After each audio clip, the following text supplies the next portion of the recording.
அப்பா கிட்ட body language இருக்குங்க நீங்க எப்போ பார்க்க ஆரம்பிச்சிங்க? அவர் வந்து ஃபர்ஸ்ட் அஜித் மாதிரி பண்ணியிருந்தாரு, அப்புறம் விஜய் மாதிரி பண்ண ஆரம்பிச்சாரு. அவருக்கு இன்ட்ரெஸ்ட் வந்தது எங்கள் அம்மாவால் தான். உங்க ஃப்ரெண்ட்ஸ்லாம் என்ன சொல்றாங்க? அப்பா வந்து இது மாதிரி ஆக்ட் பண்ணுவாங்க தெரியுமா? தெரியும். ஓகே, என்ன சொல்லுவாங்க? நிறைய பேர் ஒரு மாதிரி பேசுவாங்க, இருந்தாலும் ஒரு சில பேர் நல்லா இருக்காரு, அப்பா அஜித் மாதிரியே இருக்காரு, விஜய் மாதிரியே இருக்காரு அப்படிலாம் சொல்லுவாங்க. ஓகே, ஒரு மாதிரினா என்ன நெகட்டிவ் சொல்றாங்க? அவங்க நெகட்டிவாக பேசுவாங்க. அவர் அந்த மாதிரியா இருக்காரு, ஏன் இப்படி பண்ணிட்டு இருக்காரு, அசிங்கப்படுத்திட்டு இருக்காரு, அந்த மாதிரி ஒரு மாதிரி பேடா பேசுவாங்க. அதெல்லாம் நான் எதுவும் பேசிக்க மாட்டேன். அவர் விஜய் மாதிரி ஏன் இப்படி பண்றாருன்னு கேக்குறாங்களா? ஏன் அவர் விஜய் மாதிரியே இல்லையே, எதுக்கு அப்படி பண்றாரு? ஆனா எனக்கு தெரியும் அப்பா விஜய் மாதிரியும் அஜித் மாதிரியா இருக்காருன்ட்டு. அது அவங்களுக்கு அது தெரியாதனால நான் எதுவுமே பண்ணாம விட்டேன்.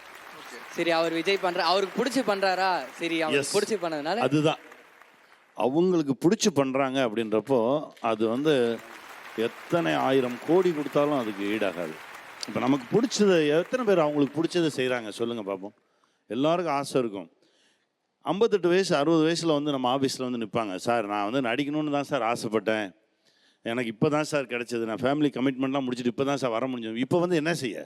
அந்த மாதிரி மனசுக்கு பிடிச்சதை செய்யும்போது தான் இன்னும் இளமையாகவே இருப்போம், இன்னும் சக்தியோடு இருப்போம், இன்னும் சந்தோஷமாக இருப்போம். அதை தான் உங்ககிட்ட நான் பார்க்குறேன். Thank you sir, thank you sir. ஆக்சுவலாக உங்களுக்கு வந்து இது மாதிரி நெகட்டிவ் கமெண்ட்ஸ் வரும்போது நீங்கள் எப்படி ரியாக்ட் பண்ணுவீங்க? நீங்கள் உங்களுக்கு விஜய் மாதிரில நீங்கள் எப்படி பண்ணுறீங்க, உங்களுக்கு அந்த மாதிரி லுக்கு அசம்பிள் இல்லை ஏன் பண்ணுறீங்க நீங்கள் எப்படி ரியாக்ட் பண்ணுவீங்க? இல்லை, அதை பற்றி நான் கவலைப்பட மாட்டேன்.